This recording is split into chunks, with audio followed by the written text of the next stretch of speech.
PseudoPod is made entirely by humans in service of an ancient being wider than time and older than hope. She's nice. Says hello.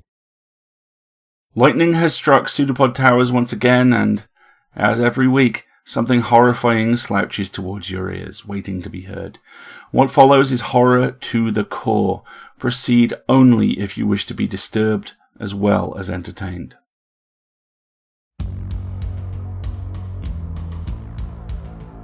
PseudoPod, episode 1034 for the 19th of June, 2026.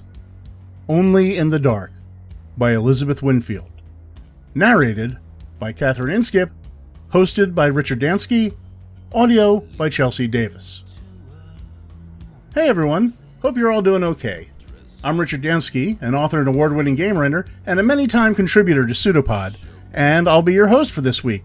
I'm excited to tell you that for this episode, we have the wonderfully disturbing Only in the Dark by Elizabeth Winfield. This story is a PseudoPod original. Elizabeth Winfield is a blind writer from Texas who tells horror stories to scare away her nightmares. When not writing, she enjoys reading, attending musicals, and playing Dungeons & Dragons. You can find her on Blue Sky at Some Kind of Stardust, and read more of her work on Reddit at u/CaptainOfMySoul517. Catherine Inskip is co-editor for Cast of Wonders. She teaches astrophysics for a living and spends her spare time populating the universe with worlds of her own. You can find more of her stories at Motherboard, Cast of Wonders, the Dune Steve and Luna Station Quarterly, and forthcoming from Abyss and Apex. And now, we have a story for you, and we promise you every word is true. Only in the Dark, by Elizabeth Winfield. Narrated by Catherine Inskip. The crackling sound of static fills the room as the screen lights up. We see a simple landscape, with some rocks and trees. The outline of a bird appears, its wings flapping softly. The bird takes flight, and the scene shifts to a small room. It looks cosy. It has big, soft armchairs, shelves full of toys, a desk, and a window. The walls are covered in drawings and a map of a city. We can also see two puppets. The first one is tall, with long, dangling arms and legs. He has well-combed green hair with a headband and a big yellow eye. He's wearing blue pants and a white shirt with the word Toast in big letters. The other one is short and round, with a black line on the side of its face, short blue hair, and two green eyes. He's also wearing blue pants, and his shirt says Bagel. They both have huge smiles and walk to the centre of the room with graceful, lifelike movements. There's no sign of strings or hands moving them. Toast raises one arm, waving at us, and begins to speak. "Hello, starlings!" His voice is loud and jovial, like a radio host. Text crawls across the screen. Rule of the day: how to play hide and seek with our shadows. All right, boys and girls. Today we're going to learn how to build a blanket fort, so we have a safe place to hide when our shadows move on their own. First, we need to gather supplies. He continues. Do you know what we need? Bagel eagerly starts gathering pillows and blankets. Great job, Toast cheers, pulling the chairs to the centre of the room. As they make the fort, the camera zooms in on the map. There are a couple of green places, but most are marked with blue. Another portion of the map is filled with red, and some spots are crossed out completely. A space labelled Home is surrounded by green. That's 10 more than yesterday, Bagel says softly. Toast stares at it for a moment, then claps his hands. Let's focus. We have the pillows, blankets and chairs, but there's one more thing. Can you tell us what it is? Silly Toast, Bagel laughs. You forgot the flashlights. They're the most important part. As they put the pillows in place, we see Toast's shadow moving in the opposite direction. Bagel stops and picks up a flashlight. He frowns as it flickers and shakes it a few times. Cut to Bagel and Toast inside an impressive fort with multicoloured blankets. The interior is filled with lanterns, and they're huddled together, clutching flashlights. We can hear footsteps outside, circling them. "All right, boys and girls," whispers Toast. "Remember to stay as still as you can, keep the lights on, and count to 200. They usually don't play this trick for longer than that. Can you count with us at home?" We can see the numbers on a screen in a bright yellow font, with the sound of a clock ticking in the background. 1, 2, 3. As Toast and Bagel leave the fort, confetti fills the screen and a sound effect of children cheering plays. "Great job, everyone," says Toast, "and don't forget to add today's lesson to your memory books." "I've got mine." Bagel holds up a well-used notebook. The binding is worn and the cover is filled with star and dolphin stickers. They slowly clean up the blankets, telling each other jokes and having a pillow fight. They both wave at the camera as Toast says, "Goodbye, everyone, and remember, only in the dark do the brightest stars shine." The screen fades to black. The trees sway and the bird loops around the screen a few times before flying away. "Hello, starlings!" Toast trills. Toast's headband is askew, and there are scratches on the wallpaper. "Today we're going to learn..." He trails off and grabs his memory book, which has a geometric pattern and is covered in balloon stickers. As he flips through it, text scrolls across the screen. Rule of the day: which games are safe to play? He closes his book and smiles at the camera. Bagel comes into view, holding up a bag of marbles and a wooden board triumphantly. They sit across from each other and play for a while. Toast has 3 of his marbles in the winning section, while Bagel only has 1. Toast goes still for a moment, then tilts his head as if he's listening to something we can't hear. Bagel stares at the floorboards and begins to speak, but Toast shakes his head and goes back to the game. As they play, we hear a humming, steadily growing louder. It's beautiful, but eerie. The sounds aren't ones a human could make.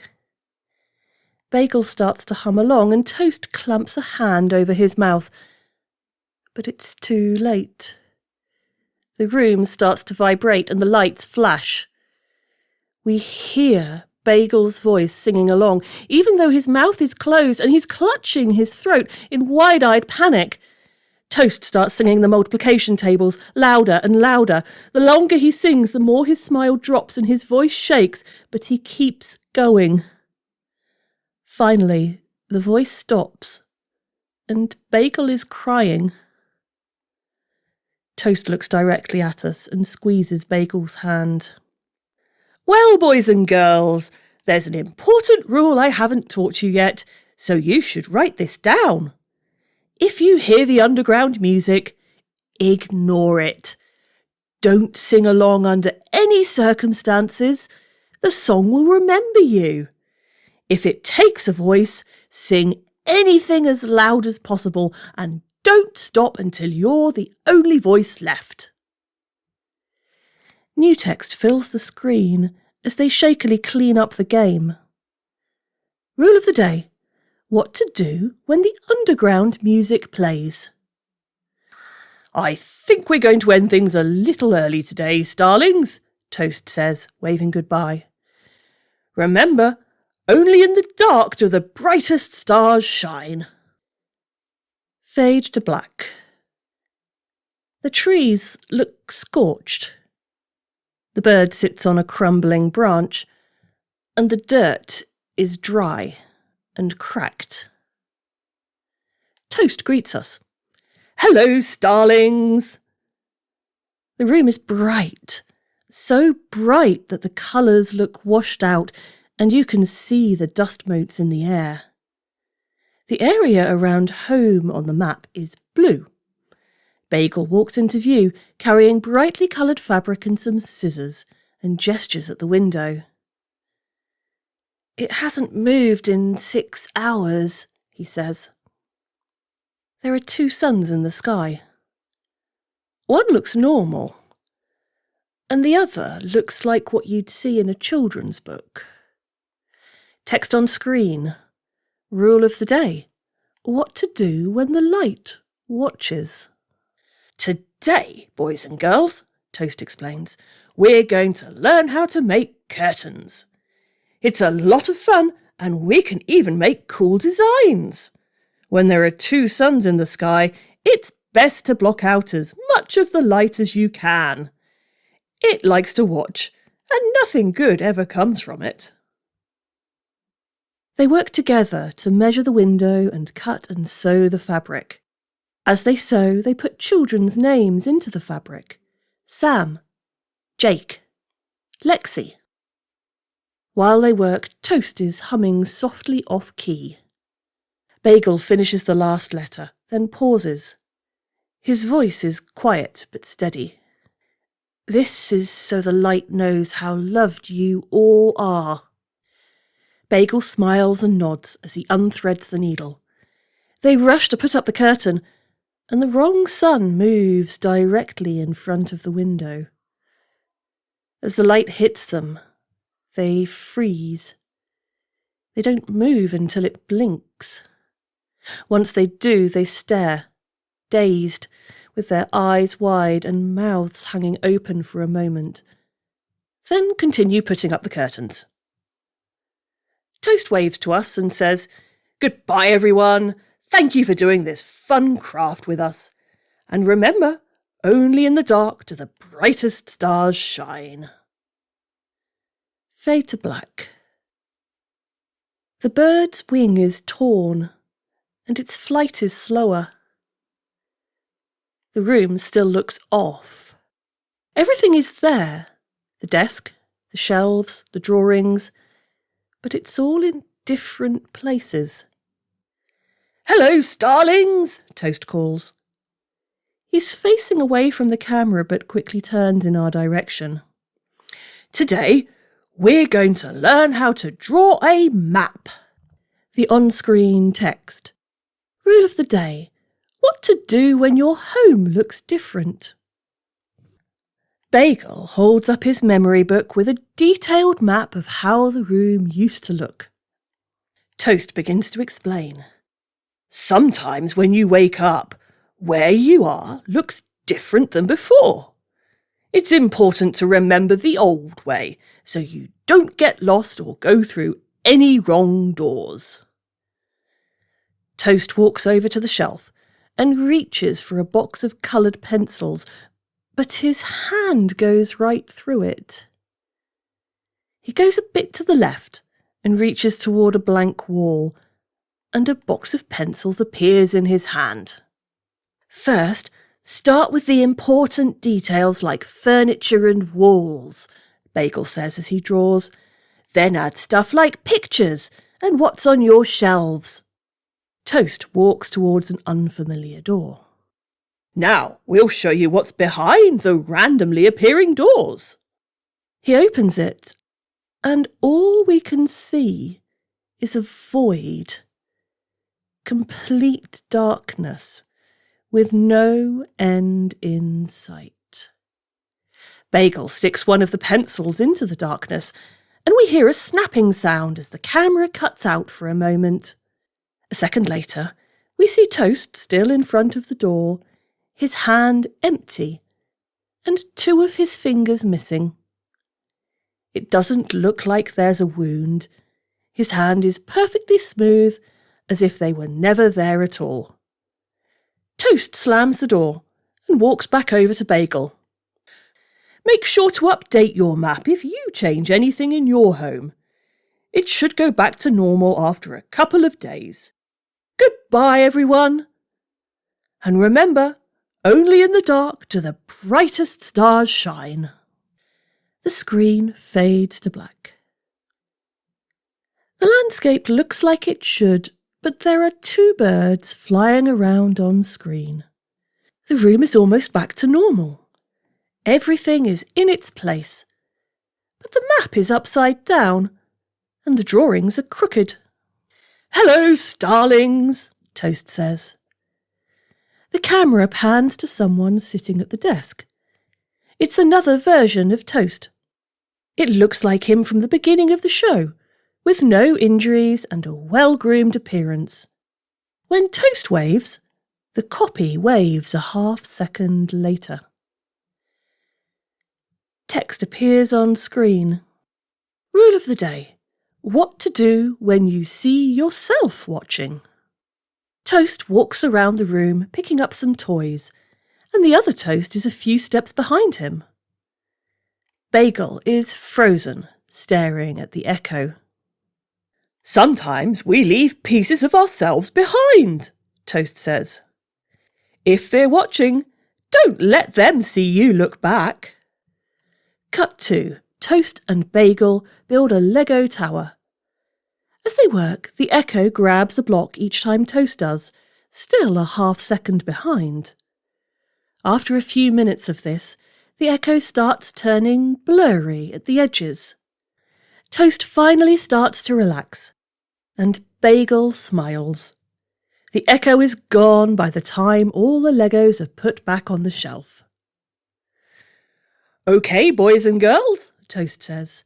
Today's rule is, if your echo is out of sync, don't try to match it. That gives it a chance to learn. Goodbye, everyone.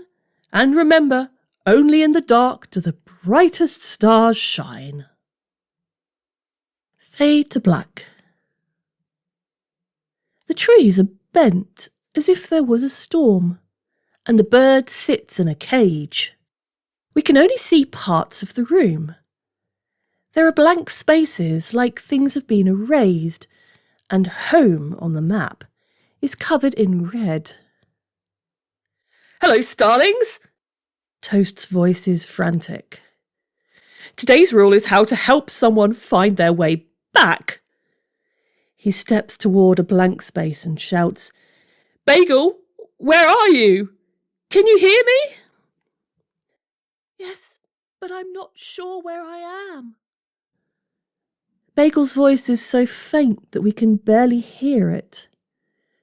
Toast flips through his memory book. OK, Toast says. Walk forward 6 steps. We can hear footsteps, and then a crash. Trail the wall to your left, then go around the desk. Toast keeps calling out directions, with Bagel updating him on his progress, until we finally see him emerge, shaking from the darkness. They run to each other and hug, then sit together in an armchair. Let's look at some drawings we've gotten from kids, suggests Toast. Bagel nods and opens his book. They're both filled with drawings from viewers. Kids painting and making a blanket fort and drawing themselves with the puppets. Most of them are signed, and Bagel runs his finger across the names. I don't remember some of them, he cries. I know we knew them, but I can't. Are they real? Toast's eyes fill with tears as they stare at the drawings. We love them, he says. Even if we can't remember them, we loved them. So that makes them real. Toast waves to us, still missing fingers, as he and Bagel cuddle in the chair. Goodbye, everyone. Remember, only in the dark do the brightest stars shine. Fade to black. We don't see the bird, or the trees, just a shot of land full of tree stumps and rocks. The room is still broken. What's left of it is either too bright or too dark, as if light has forgotten how to work. The only parts that are untouched are the drawings, the map with home crossed out, and the desk. Bagel and Toast sit at the desk with a paper cake in front of them. It's layered and has a star-shaped candle. The text appears slowly on screen. Rule of the day. How to say goodbye. Hello, starlings. One last time. Toast's voice is solemn. He looks to Bagel, who nods, and they light the candle together. The light flickers for a moment before catching. Toast begins to speak, looking directly at us. Home is different than it used to be. But the rules helped, didn't they? They helped you feel hopeful and kept you safe. Bagel continues. And they helped us love you, even when we were scared. His laugh is sad. And we were scared a lot. Toast tries for a smile, but it doesn't quite land. If you ever feel lost or when the world gets stranger, that doesn't mean it's the end. It just means you have to remember the rules and stories and games, that you don't need to be watching to matter, that we love you all. They both wave at the camera and say, Remember, only in the dark do the brightest stars shine. Only in the dark do the brightest stars shine. The candle goes out. We see the bird again, flying around the screen again and again, until it fades to black.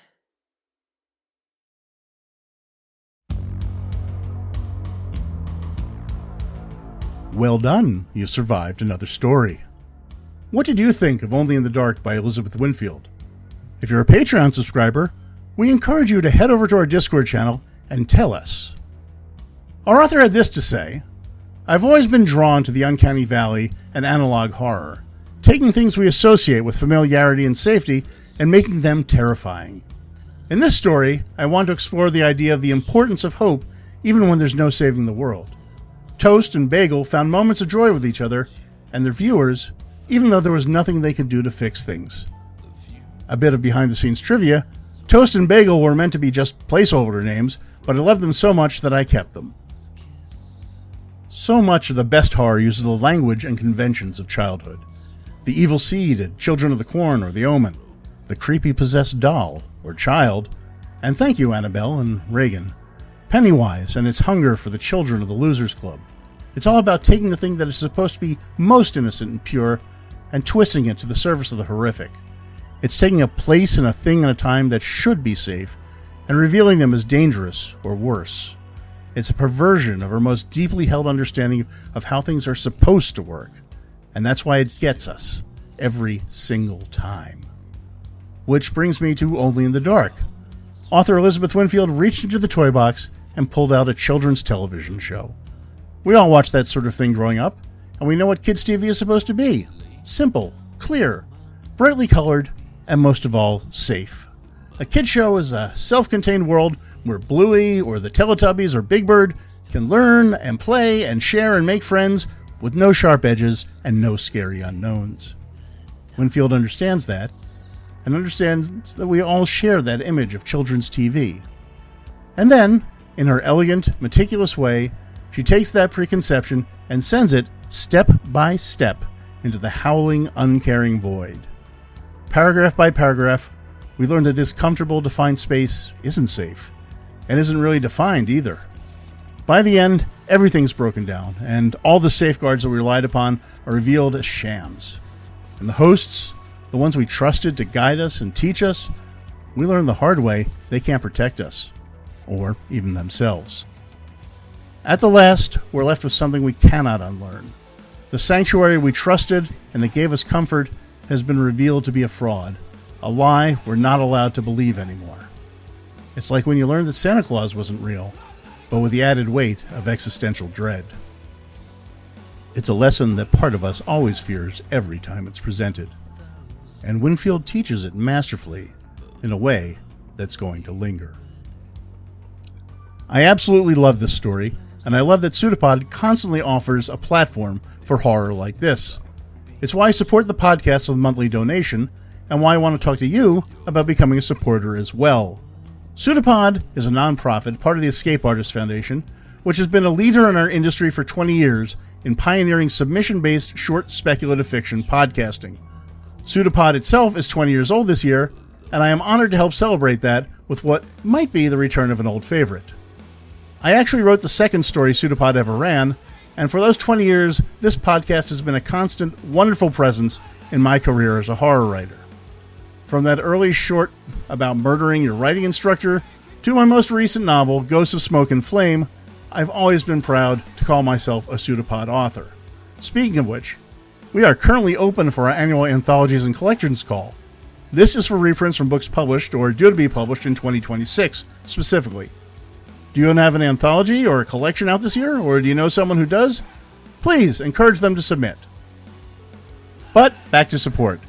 To make sure we can keep bringing you the best in horror short fiction and continue paying our authors, narrators, and crew, you may have noticed we've introduced brief paid advertisements at the beginning and end of our episodes. But there's good news. Patreon subscribers can get ad-free versions. So, if you can, please go to pseudopod.org and sign up.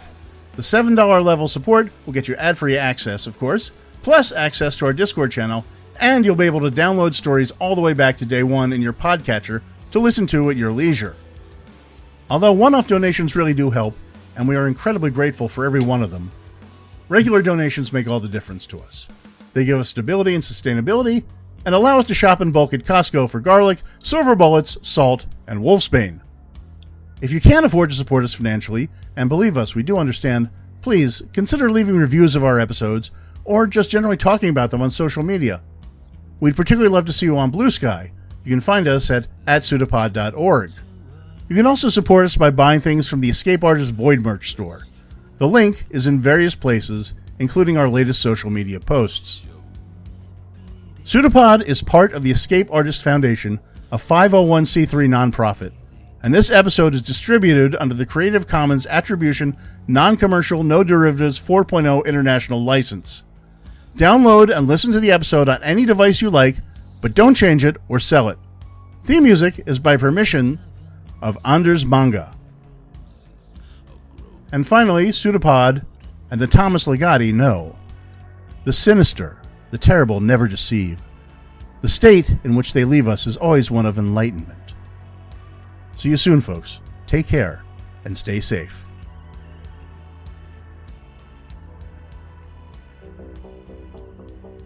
When you listen to a narrator or let yourself go into a story, you are letting yourself go into the car of a stranger. You are getting into the car of a stranger. You are walking in the front door of someone you do not know. It's a pseudopod. It's a big foot. It's all about podcasts these days.